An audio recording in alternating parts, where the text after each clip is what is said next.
I'm Praveen Krishanmurthy. I lead global recruiting and people technology for this company called Palo Alto Networks. It's the largest cybersecurity company in the world.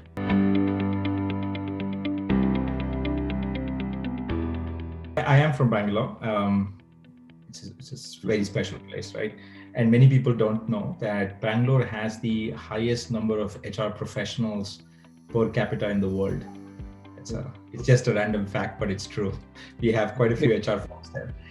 So I didn't want to be in human resources or recruiting. And if you ask my team, I think there are about 200 of them, none of them would tell you that they studied to be a recruiter or they studied to be in recruiting. So it's by chance, right? You discover. So I wanted to be in the army as I was growing up through school and college, and I prepared for that. And an unfortunate accident really, kept me from there. I had a very, very severe knee injury. And then I was exploring, what else I could do. And one of these opportunities just exposed me to how this business works. And instead of gaining experience, and I think there was a lot of energy back then. I was 21, 22 years old, and I really wanted to push the limit and see, where this will land. And we started this small company that would consult in the high-tech space. So we were finding companies that would set up offices in Bangalore. And these are Silicon Valley companies that would start their, imagine the first 5 people, first 10 people that they need to hire in Bangalore. So we took a domain and we helped companies set up in those domains. And then we started working with the big companies in the same space. So each candidate that we ended up talking to, we could market them in different places. So I did that for 5-6 years. It was a really niche space that we operated in. We went after a specific type of talent and client group. After a while, I think the 2007-ish, we're all going through challenges, and I think for me, continuous learning was a very big deal. And I was working with these large corporates, and I was seeing how the professionals operated on the other side of the table. It somewhere struck me that I'm lacking that learning, and I needed to get additional exposure to take the company to the next level. And I just didn't have the same network and resources that I have today for self-learning and self-mentorship or mentorship, right? So I decided to entertain a call that I got from one of the clients to go and be on the other side of the table and actually work in-house as an executive recruiter focusing on leadership talent. I thought that was a beautiful opportunity, and I took a risk, and we wound down the company. I outplaced a small team. We had about 12 or 13 people. And then I joined Cisco, and I did that stint for about 2.5-3 years, working with really senior leaders, helping them hire senior folks in the Asia Pacific region across businesses. And that actually taught me so much. And I got an opportunity to work out of China, briefly out of Singapore, Bangalore. And I think it just built enough confidence in me to do an enterprise-wide job in the same space for a smaller company called Brocade. So it was a risk going from Cisco to Brocade back then, but also the role was much bigger. It challenged me on various levels. So I did a few of those jobs, and I worked for Google, which was a very interesting space compared to what I had been in. It was a high-tech consumer company. Their talent bar was different. Their talent needs were different. I think working for them for about 3.5 years gave me a really good edge, I'd say, both on the resume as well as just in the domain. And then I worked for this amazing company called Adobe that ended up moving me here. And this was an interesting journey. All of these roles, I think I didn't go really work for the company. I worked for the managers, right? So you have an opportunity to talk to people. And these kind of conversations, it's the personality of the person that you want to work for, their leadership, their empathy that attracts you to that opportunity. Of course, the company is important, the job is important, but you end up working with other people. So in all of these jobs, my managers and the leaders that I worked for, had great empathy. They took great care of me, and they always challenged and gave me good learning opportunities. And same thing at Adobe. I had some really, really good leaders that encouraged me. One of my former managers presented this opportunity to move to the US. And he said, hey, in this function, if your end game is to lead recruiting for a 10,000 people company, these were really his words. This is the time for you to move. I have this beautiful opportunity. And I was in the car with him, and when he mentioned that, I think it was a quick yes, I said, and then I realized the implications of it, thinking through. But the more I tried to reason myself into it or out of it, I did really think that, okay, this could be a good 5-6 year stint, just like the way I thought about this opportunity going from the agency world to the company, that maybe it gives me a different perspective that I could bring back, and be a better professional back home in Bangalore. So I did take this as a 5-year stint. I came here, I finished 6 years now. The kids are growing up and they like to stay here. But I think that particular conversation, that leader taking a risk, a bet. I had no exposure to global. I had no exposure living and working here. It was a big risk on his part. I think he really recruited me for potential. And when I moved here, I was given, so there was enough patience, enough empathy for me to learn. Culturally also, I think leading teams is slightly different. And that to me was a good ramp time that I was allowed to. And then I tried, when you're in the Valley, you got to try some startups, you make, trial and error. And to me, when I made these job changes, Danish, I think it was extremely important that I factored risk very high. So I put myself in the risk taker bucket. You have a lot of people that want to stay in the company for a really long time. I do want to stay in the company for a really long time. I think everyone owes a tour of duty for the kind of risk every company takes on you. And I think the tour of duty could be 3 years, 5 years, 6 years, depending on how much growth and learning you're having in the company. But at the end of the day, you need to enjoy what you're doing. You need to learn in what you're doing, and you need to be contributing really, really well. I think those are important factors for me. And when one of the variables changes, and then there is this fantastic opportunity, you got to take that risk, is my belief. And I was, joking with my manager that think of all of this as different teams in the same company. You go work for different places, but we're building connections. Who knows? I could come back and work for you in a different capacity. So let me go and get some exposure. And that's another thing that I've learned with all of these good managers. They don't hold on to talent. They actually let you go explore and get more experience, because for them, I think that human connection is more valuable. And companies are really large. Business continuity is definitely factored in. It doesn't run on Praveen or it doesn't run on Danish, right? We are definitely an important piece of the wheel today. But if we decide to do something else, we'll be backfilled. So I got those interesting experiences, high growth companies. And then I worked for Uber. Of course, it's going through this amazing growth. And one of the roles that I did at Uber was really helping build the talent for the self-driving cars, the bikes and scooters, the autonomous business.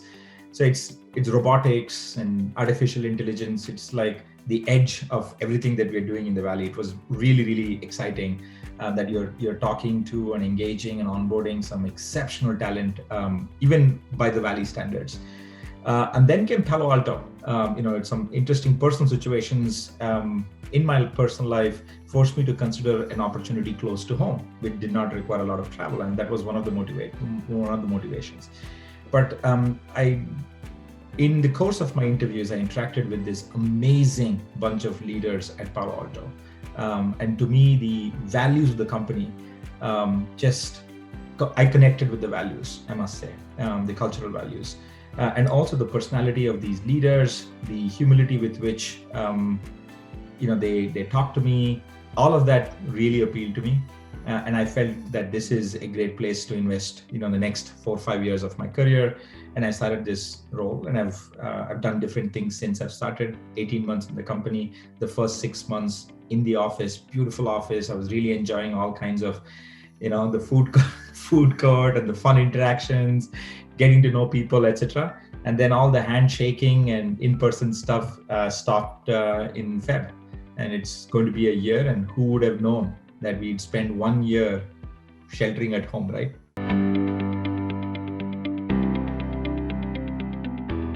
The most relevant skill is the ability to learn. And I do this very, very consistently. Every few weeks when I have some time, I just sit, I think about 10 years ago, how I've managed a small recruiting problem. 15 years ago, what kind of communication I was sending out to my clients. 5 years ago, how did I navigate a presentation? And I feel like I'm doing things so differently now. And I think it's the exposure, one, and it's the curiosity. Like I wanted to get that information. I got that information. I wanted to look things up, and I wanted to learn. I wanted to ask people how this could get better. And I still feel like, okay, this is me now, and I want to imagine what will it be like 5 years from now. How would I tackle this problem, and will I really grow? And what am I not doing today that will that may limit me from experiencing that growth that I've seen in the last 10 years. So sometimes I do reflect, but I think it's extremely important to be connected to what you want to do and continuously look for role models there. Look for role models not only to build connection, to see how they've navigated, to see what is relevant. You can't really know everything when you are navigating things as an early career individual or a mid-career individual that may not have experience in some places. Interacting and getting to know people's journeys is definitely helpful. I haven't missed a chance to ask vice presidents of recruiting back in the day, or heads of HR or senior HR folks, how did they navigate? Like, how did they get that next role? How did they go from being an individual contributor to becoming a manager? And whatever they told me, sometimes it registered, sometimes it doesn't. But when it did, I would go look up and read stuff. I would go look up and read. And if there is a course that I needed to do, I'd go and pursue it. Even now, I have so many post-it notes here, and some of them pointing to maybe one or two courses, but I don't know if I can put myself through it. So I'm just deferring stuff. I think it's extremely important to have a continuous learner mindset and to look up to other people to see and understand if there are similarities, and if their journey can inspire you and give you pointers to learn new things. For me, every time I want Google to remember, and I want Google to know I'm interested in XYZ stuff. So it keeps serving me information. So I'm constantly reading, which really helps in some of these conversations.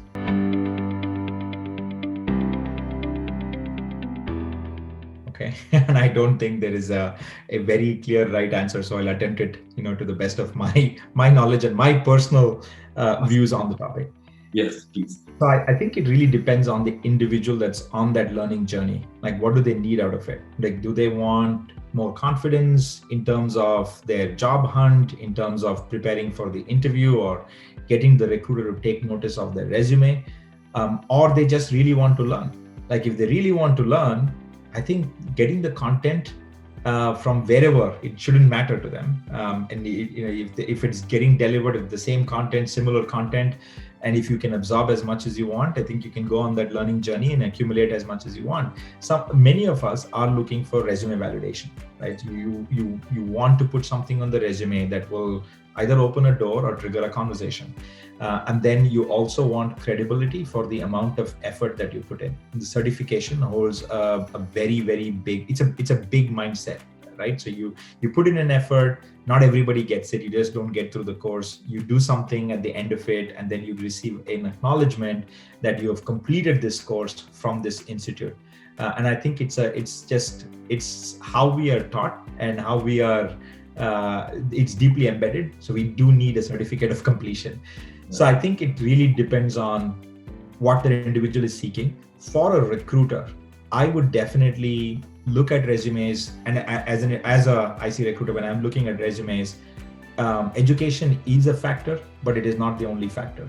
So when you have nothing else to distinguish on your resume, like if you've not worked anywhere, right, and this is your first job, truth be told, if there are hundreds of thousands of applicants, education, what kind of school or college you've gone and what certifications you have on your resume, all of that shows that additional will, or shows the edge, or shows the additional learnings that you may have had, right?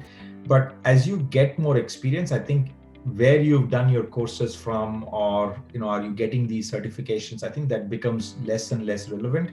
It's your experience that's at the forefront, your experience and your skill. And for many of our engineers today, like if they can crack the interview, it really doesn't matter, whether they have a certification or not, or whether they have an engineering degree or not. And I think there are some, and again, this is my personal view. So if I'm looking at two resumes, A and B, and resume B, you see a lot of additional courses that are very relevant to the job. Maybe it reinforces that this person is a continuous learner or has an appetite to learn, and therefore putting in a lot of effort. But I would definitely want to talk to both if they have the skills. Right. So long story short, it really depends on what you want to do with that learning. Like if you're looking for a certificate of completion, and if you balance the cost, and go for the maximum mileage in the cost that you can afford.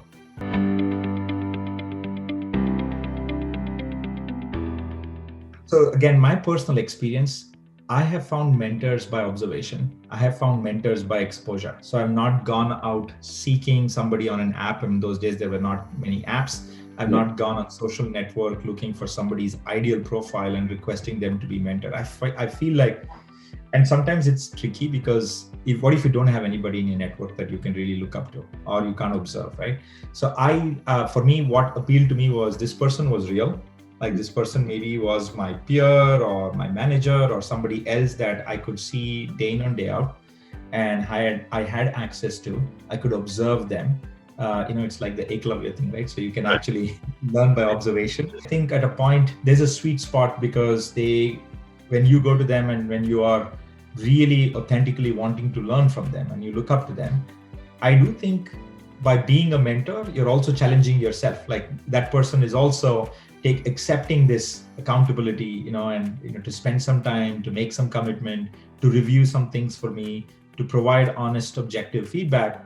And that was really, really helpful. So as I look back, some of the mentors that have really made a difference are all people in my work environment.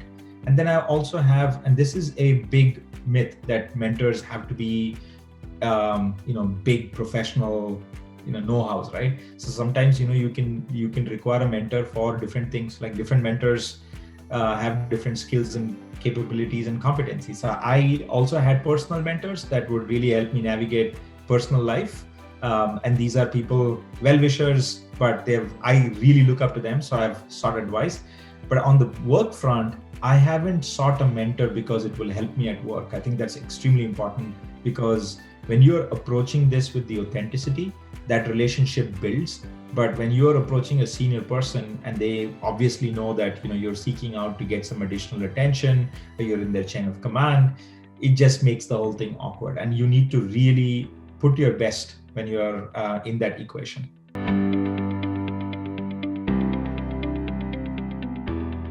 I'm one of the few lucky ones that got into at the right time and had that beautiful experience.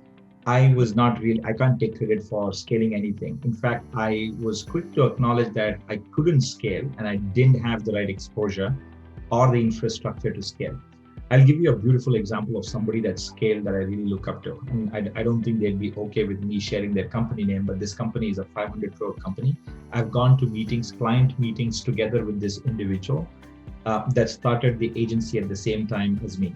And today, he and his friends that were initial founding members that serviced the same clients as us, that were as big as us, they had the grit and the resilience to follow through and to stay the course. And today they are a 500 crore company in India, having hundreds.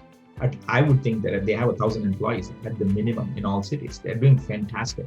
So I continuously look up, and every time I see news about them, I have a smile, because I feel like, okay, I was in the same room with these guys. If I had the grit and resilience, maybe I would have had a shot. Now, going back to your question, wanting to be an entrepreneur is always at the back of my mind. I need to be careful, to my employers. I'm like, here, loyal, I'm not going anywhere. I think it is a different experience. And when you have accumulated a variety of experiences, the context you'll have about, on starting something or doing something else is very different from what I had back in the day.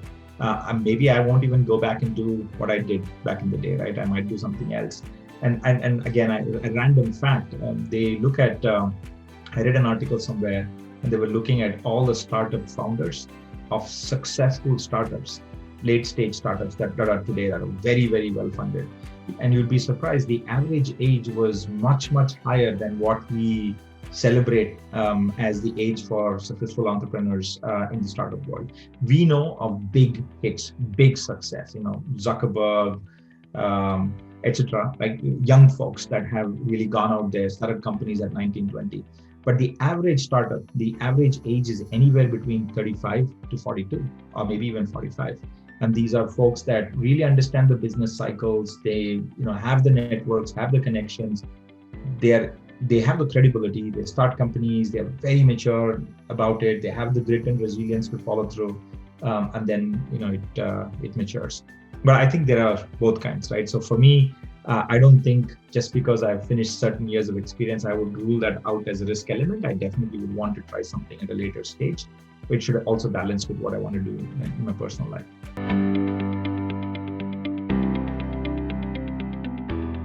Most of the leaders at the top, they have one or two superpowers. These are areas that they are deep functional experts. They would know it like the back of their hand. They're experts in those areas.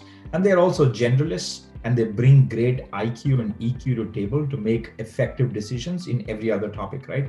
So if you look at a chief financial officer or a chief human resources officer, they will not have skills across the table. Right. They would not have had experiences in each one of them for a really long time. Maybe somebody's like grown their career in recruiting. Somebody has grown their career being an HR partner. Somebody's grown their career being a compensation partner. But at some point, they would have done different things to allow them that breadth. And some of them would have gone from larger companies to smaller companies to get a more generalist experience. I do think it's extremely important to diversify, from your superpower and try other things, because it also brings more perspective to what you're currently doing. It helps you connect the dot, but it also gives you the breadth and needed, to do bigger jobs. I can't imagine, again, like I said, these chief executives at the finance level, legal level, etc. Though they have like core functional expertise, they will have a really good understanding of everything else, and they'll be able to connect dots, which is the value they bring to the table.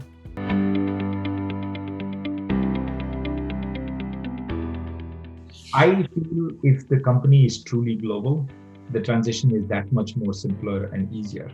And all of these companies that I work for, and especially the company that transferred me to the US, Adobe, it's a truly global company.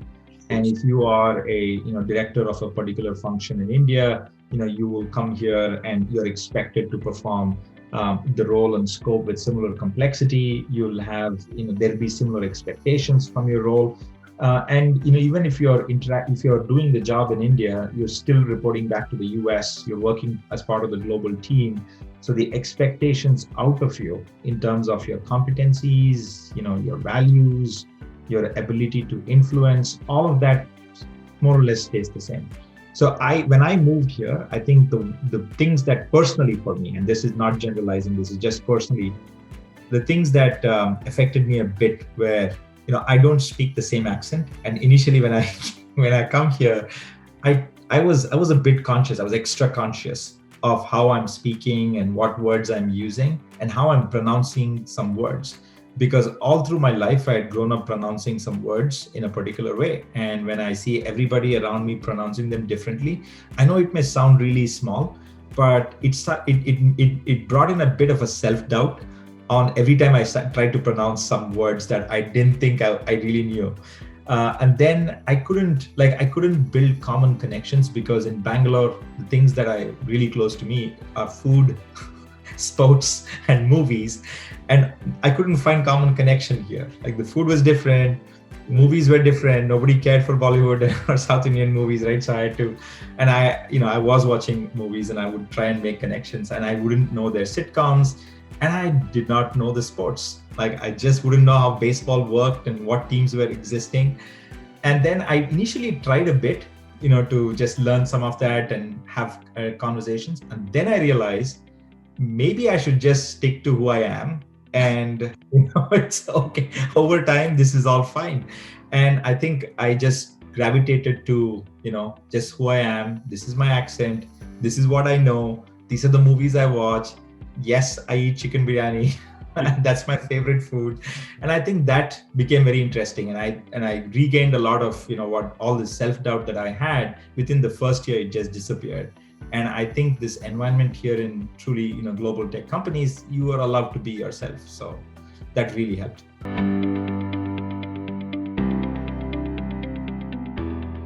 It's a really hard one. I would have focused a bit more on learning a few skills that are not generic. Like somebody told you, learn accounting. accounting is not a generic skill. Like you got to study to be an accountant. Engineering is not like something that I can pick up on the way. Maybe I can, but maybe some really smart people can, but I can't. If I had gotten a specialized skill, I feel like I could have made better use of it. Even within whatever I'm currently doing, I think I would have had a little more perspective. So right now, if I look back, I think an engineering degree in software would have really helped without changing what I'm currently doing, because then it would allow me to appreciate everything that is happening around me. Like maybe every time I read stuff, I'd make more technical sense out of it, and I'd be able to have more technical conversations with my clients without, just at a surface level. Beyond this, I really have to go research, or I have to just be humble and say, I'm so sorry, everything's going over me now.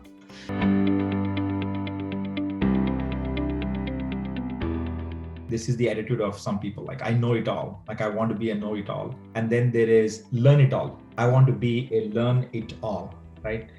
And I think, there's no prizes for guessing, right? So the right side, learn it all, is probably where we all want to be. I don't think there is ever a time where we'll say we know all of this, and well, I'm an expert in XYZ. I think it's best to approach every single thing as an opportunity to learn. And with that, you create a learning culture, and you're also presenting yourself with a lot of humility. And I can't imagine in this day and age, in a team setup, you ask somebody for help or for context, and they would look to you as not competent. I don't think that will happen. I think you'll definitely be helped. People will send you resources, and there is also enough self-help that is available today for you to discover and learn and upgrade yourself, right? Even the online courses, the MOOCs that you just talked about, that was not a concept 10 years ago. I don't know what were the options 10 years ago. Today, you could do it from Stanford to IIM to IIT, name it, right? So they all have courses, and you can feel confident. You can feel like you learned something. You can put something on the resume, or you could just go to websites and learn as much, maybe more, on these websites if you just wanted to learn and inform yourself to have good conversations and to develop your own confidence at workplace.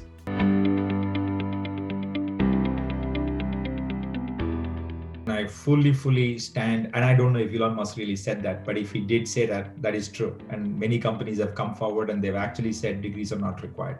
But consider the logistics of this entire process of how will you demonstrate your skills? So when you've not worked for any employer, when you've not done this job, and you are 21 years old or 22 years old, how will you convince your employer, your prospective employers, that you have XYZ skills?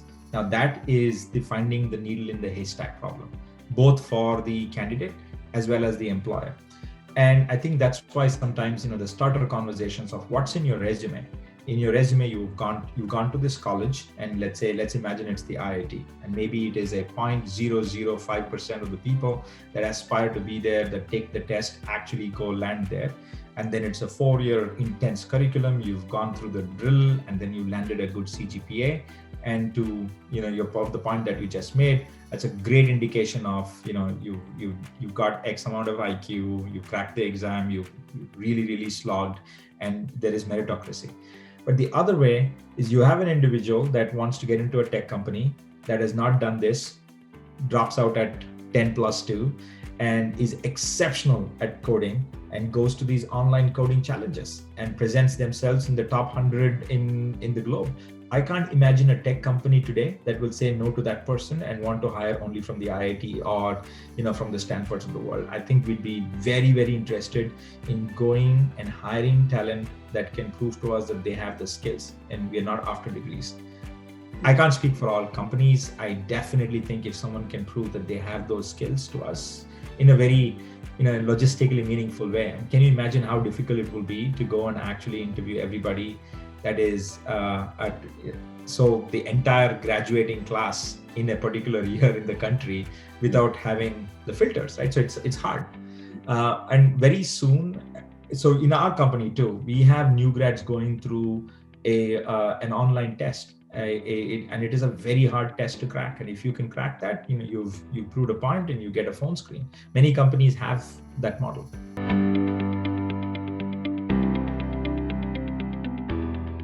it's a question that we are all currently living in. The answer is like we are currently living in it, so we're discovering new things every day, right? And as I look back, I still can't believe that, Danish. Like I mentioned, 1 year shelter at home. If somebody would have asked me this earlier, like mentioned the possibility, I'd say very, very, very, very low. But that's what we knew, and this has changed the way we think, and it's definitely going to change the way we work for sure. So personally, for me, this 1 year has gone faster than many other years, and I wouldn't say that this has been the toughest year of my life. I think, as I think about it, I feel very, very grateful, and I feel definitely there is a sense of guilt that not everybody has the opportunity to keep their jobs. It doesn't matter if everybody wants to work, but not everybody has the opportunity to keep their jobs. I've seen so many people lose jobs. I've heard in so many places they don't have the luxury of getting that keeping the steady job because that industry is impacted. Restaurants closed down, businesses shut down. So many of them had to stop what they're doing. There were furloughs in many places that we knew. So I think my first reaction is that I felt a lot of gratitude throughout as I saw events unfold in disbelief. And then I was also, and I must tell you, I was nervous. I was anxious about what's going to happen, like overall what's going to happen. Like will tech, will we also continue to be in business? Will I get to keep my job? It does cross, right? Yeah. And then and then you're overcome by fear, a lot of anxiety. And then things start settling down. I think 3-4 months into the pandemic, having been through the drill, I started talking to my team every single day. We were having stand-ups. Kids were at home. I was confused how managing, and I'm sure that's the story that all of us share. But 3-4 months down the line, I think sometime in June, I started taking control back, and I started removing my fears. I'm like, there's nothing I can do about the fear. I definitely will have to be grateful. I have to be resilient because this thing will change. It's just a matter of how am I adapting to this, and how hard can I try, and how every day is a new day, and I'll have to give it my best. And I definitely reinforced to myself that I need to be patient. And there is this phrase, I don't know if you're familiar, it's this too shall pass, right? We all want to hope that this will pass. And for me, I'm always thinking of, okay, well, maybe 6 months, maybe 2 months, maybe 1 month, this thing will pass, and we'll all look back and there'll be movies made on the masks. And I also, personally, I learned that I need to be admiring small things, like really small things. I used to go to movies, and it's hard to believe that I used to go to a movie regularly every single week, sometimes maybe 2 movies on a single weekend. I was a movie buff. And just that theater experience, and just sitting down and eating a sandwich in a restaurant seems like such a big deal, and shaking hands with your neighbor, right? So all of those on a personal level, I felt like I need to be more patient, more resilient. I need to be grateful every single day for all the basics I have. And I need to find ways wherever possible. I need to help. On the work side, it was I still am decoding, and it's so complex, right? But as I recap the 2020, I personally learned at work, how do I hire a team? How do I hire people into my team completely remotely, without having met them in person, without having without shaking their hand? I haven't hired anybody without meeting them in person and shaking hands into my team. And you hire, how do you onboard them? Like successfully onboard them, ramp them, and then build relationships so they feel the same way that other members of the team that have been in the team for quite some time will feel. And just take this entire thing virtual.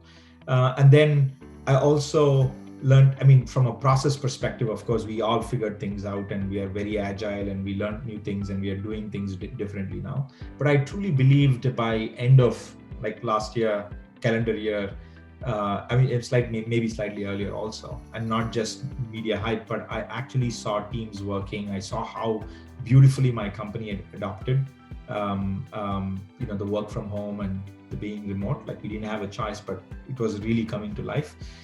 I feel like there will be, and this is Palo Alto is really spearheading flex work, and it's us coming together, a few key players in the industry, a few key companies in the industry coming together to acknowledge that there will be a lot more flexibility with respect to work location for employees. The frequency of commute to office will change. Every employee may have a different need, and we need to accommodate broader employee choice in the workplace, be it learning, be it benefits, be it different programs and policies. So my company is a champion on that side, and I truly believe that work from home and the remote and the work location is going to change. I also saw at a very senior level, my leaders demonstrate a lot of empathy. And I felt so good being part of this company, being part of the culture where we were taking care of others that were not as privileged, be it contractors that did different jobs that were no longer required. And I was looking and sharing how the company took care of them, and the support that they lent to COVID affected people in the community. And as we going through all of this, right, and we still have to run the business, and each one of us have jobs to do, and our business was demanding a lot of us. So for me, as a employee, I think it was a time to prioritize and focus. And my leader put a razor sharp focus on how do we prioritize. There are so many things that we need to chase all the time, but how do we take the most critical ones, prioritize them, focus on them, and make sure that there are very measurable milestones that we are checking in. So everyone's comfortable that we are all aligned, working towards one vision, and we're going to deliver on those key critical areas.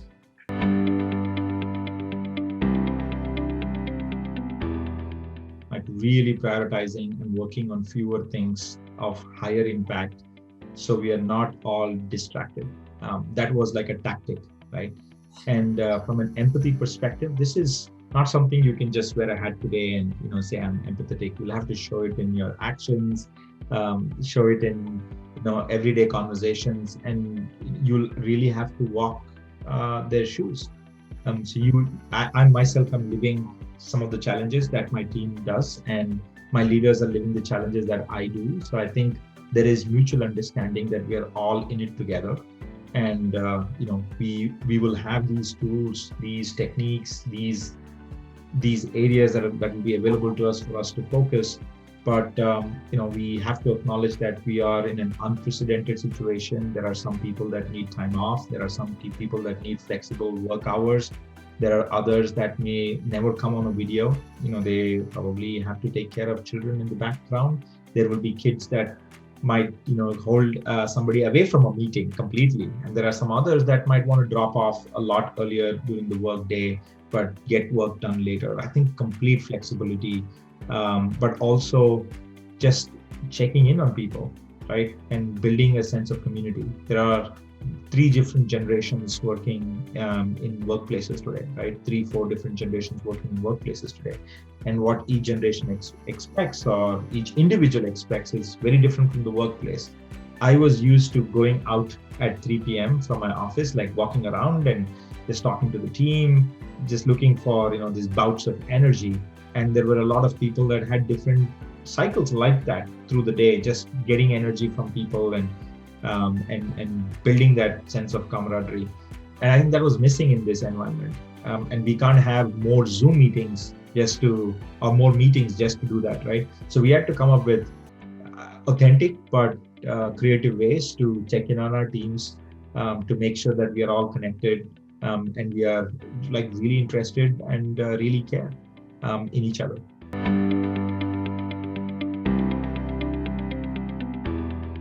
I think for many companies, for many industries, this will completely change what future of work is. I think it should for everybody, what future of work is.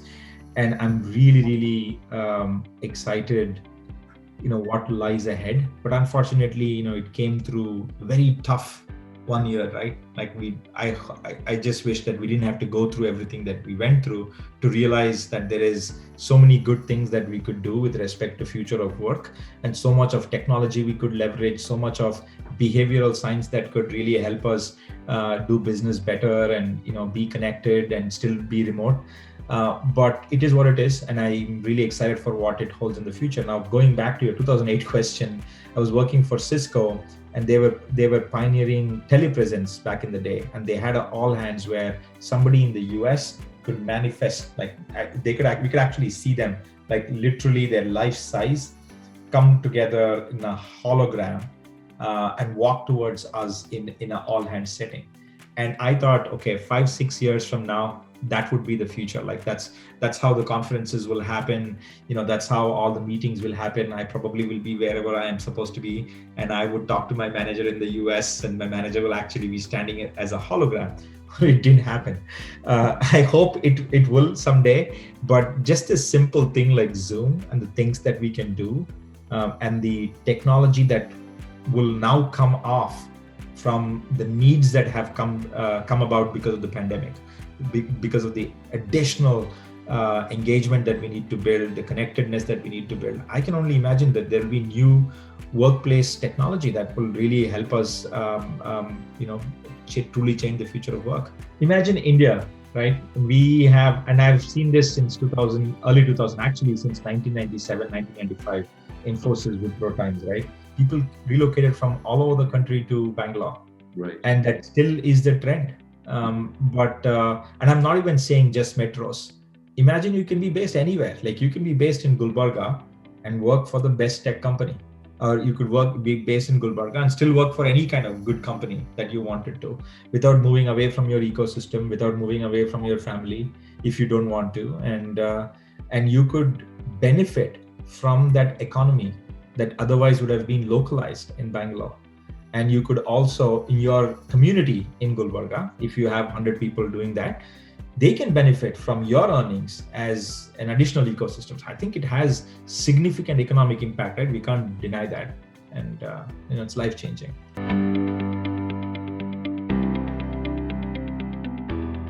I'd like to use the word learning.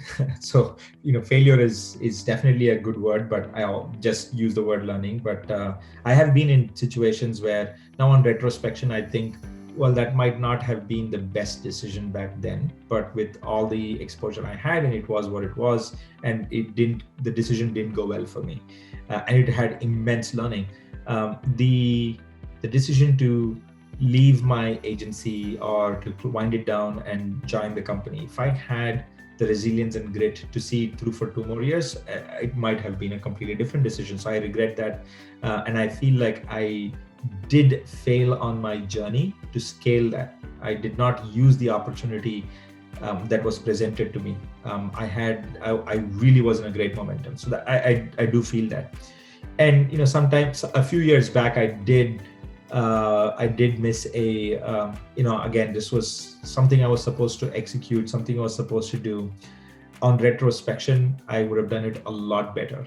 And it's extremely important to retrospect on different things. And I would say every quarter, every month, if you want to, and look at how things have gone, and have you hit your milestones, and have all the projects been executed the way you want to, and be honest about it, to yourself, definitely to your teams, so you can learn from it, and you can have a much better month, much better quarter, and a much better year ahead.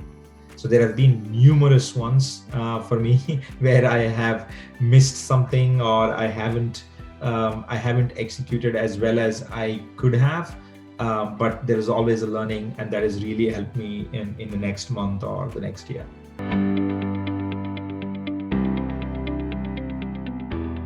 I'll quote one of my leaders again, and the current company leaders. I won't say who, but it's very inspirational. So this person is like, he believes in balance, right? And at the same time, he believes in stretch goals. And the quote is, if you are not missing or failing, every once in a while, in fact, he said regularly, that means you're just not aspirational enough. You're setting the bar too low, and you're trying things that for sure you're going to get through. Be it your sales target, or be it something that you set for yourself in a project. Like if you are not missing things, and if you're always on track, and if there is too much green everywhere, that means you're not being very aspirational. So I truly believe that. And going back to your question on does it affect a person's confidence, does it affect a person's performance at work? From a work perspective, I say it's okay to fail unless and until, I mean, not fail like good.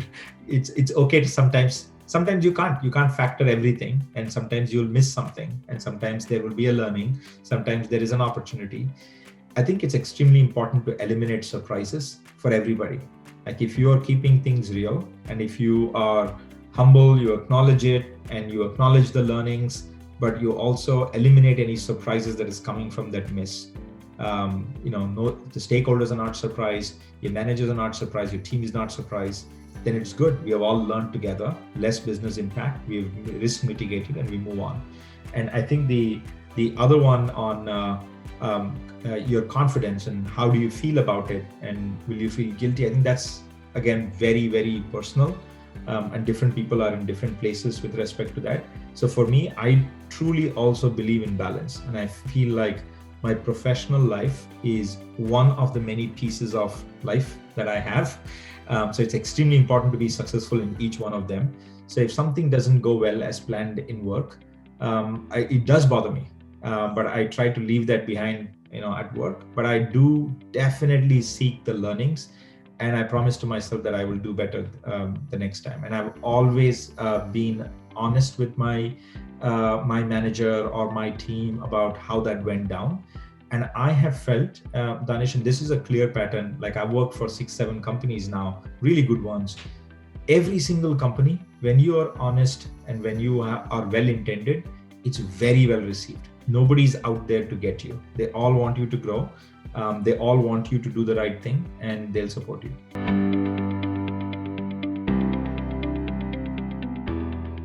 I have so much hope for 2021. Firstly, to build on your point, I truly hope that everyone who wants a vaccine gets it and feels safe to enjoy the normalcy that we all seek, right? And hope is what keeps us moving forward. I truly hope 2021 is the year where we are back to normal. Right. Any normal day in 2019, I will take that. It has to be a mid 2019 normal day. But I do want to continue to maintain and build on all the learnings I've had in 2020. I think there are some incredible learnings, as we discussed, and I do want to keep that in perspective all the time. On a professional level, there's a lot of excitement. There's a lot of action. Our company's mission is to protect the digital way of life. And we are seeing exceptional growth and demand for our solutions, with everything that's going on in the world today. And this year will probably be our biggest hiring year. So for my team and I, it's really heads down, focusing on getting us the best diverse talent in the market. And it's those numbers are massive, and we are out there looking for exceptional talent in all markets in the world.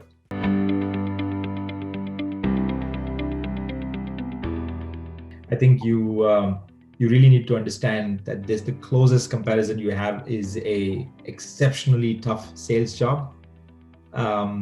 You're going to be on the hook for the rest of your life. There's going to be a lot of pressure. There's going to be numbers, and this is a drill. It's not an easy job. HR is not an easy job. It's actually probably one of the most complex jobs in the company today. And really, the sky is the limit. As long as I think there's a lot of automation everywhere. People talk about automation, but as long as companies continue to grow, recruiting is needed, HR is needed. So there's a huge amount of opportunity for the right talent. So I definitely encourage people to learn, read as much as possible, gain as much of horizontal knowledge, and develop the business acumen, because all of that is absolutely needed in being a good recruiter.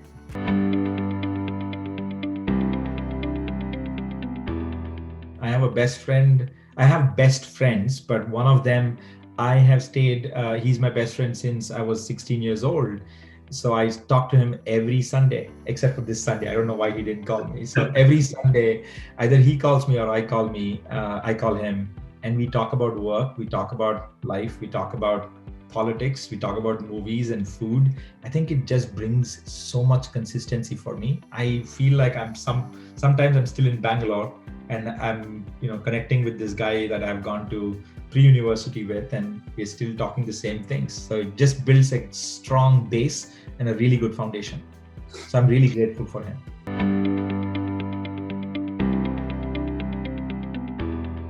So definitely my mother, and I hope many people that you ask this question to name at least one of the parents. I was not a very good student naturally, so she kept getting me to study, and she always encourages me. Even now, she's constantly checking in how I'm doing, what job I'm doing, and what can I do better, etc. And one of my former managers, her name is Namrata Roy. So she is a HR director in Microsoft today in India. So she was a director of human resources at Cisco back in the day. I think be it the mistakes that I made, the failures that I had, the wins that I had, I think she really inspired so much, and she built my confidence. She gave me opportunities that really brought my potential out. So every now and then when I feel something is going positively in my professional life, I reach out to her, a quick ping, and I say, thank you so much, man. Everything that you taught me, I can feel it coming to life. So I'm truly, truly grateful for her.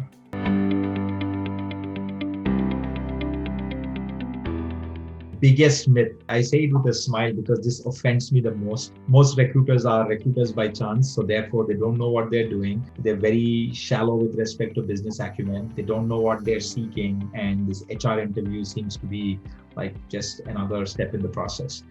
That's not true. I think if that is true for anybody that's listening to this, they haven't met good recruiters. So when you talk to good recruiters, you'll know that they're really passionate about connecting the right talent to the right opportunity. They take a lot of pride in what they do. They invest a lot of time understanding the business and understanding the position. And when they ask you tough questions, and when they eliminate you from the pipeline for a role, or when they tell you that they'll get back to you later, it's simply because they don't want to waste your time and the hiring manager's time at a later stage. Of course, everyone's burdened, and not all the time will everyone follow through. But if you've not met a good recruiter, it's just a matter of time.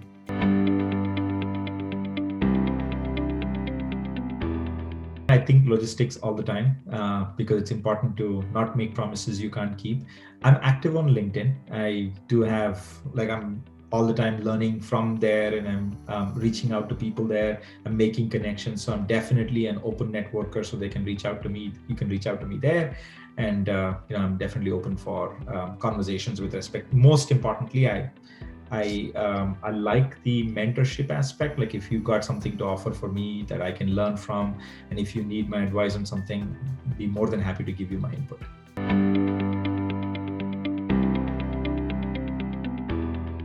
People might not believe, but I thought about it all the time. And I've gone through this conflict of, what is my purpose in life? Like I'm sure everyone goes through, right? What is my purpose in life?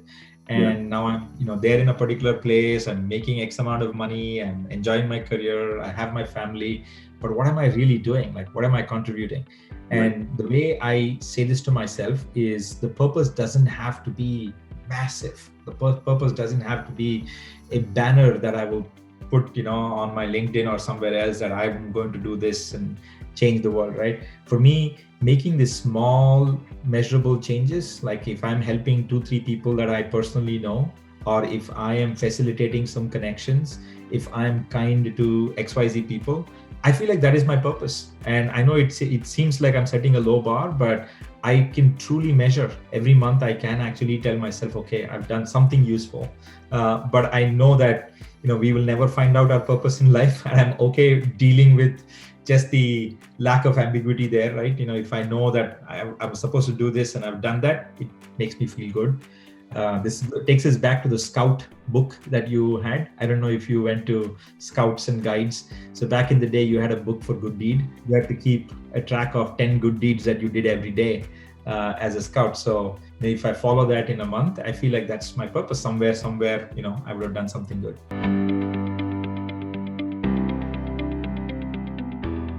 Specifically with respect to what you're trying, I feel like when the way we work changes and where we work changes, it only poses more flexibility. Like how do we meet the employees where they are? right? Maybe not everybody wants to work from home. Maybe they all want to be based in different cities, and they should maintain some flexibility of coming into a office or place that gives them the infrastructure to do what they need to do.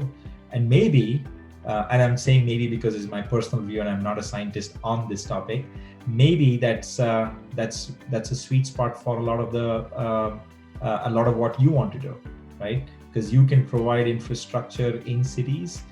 You can provide infrastructure to people that are not necessarily in the office, that want an office environment for maybe just a couple days a week, which will not be a good economic sense for a company to go chase and build offices everywhere.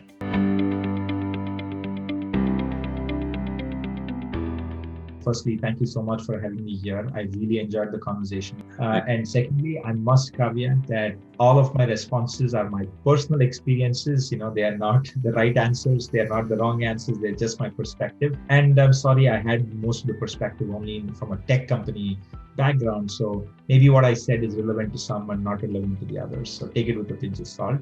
The continuous learner part is the most appealing one to me. So if there's any one thought I'd like to leave people with, that are listening, you have to be a learn it all, and it will really take you places.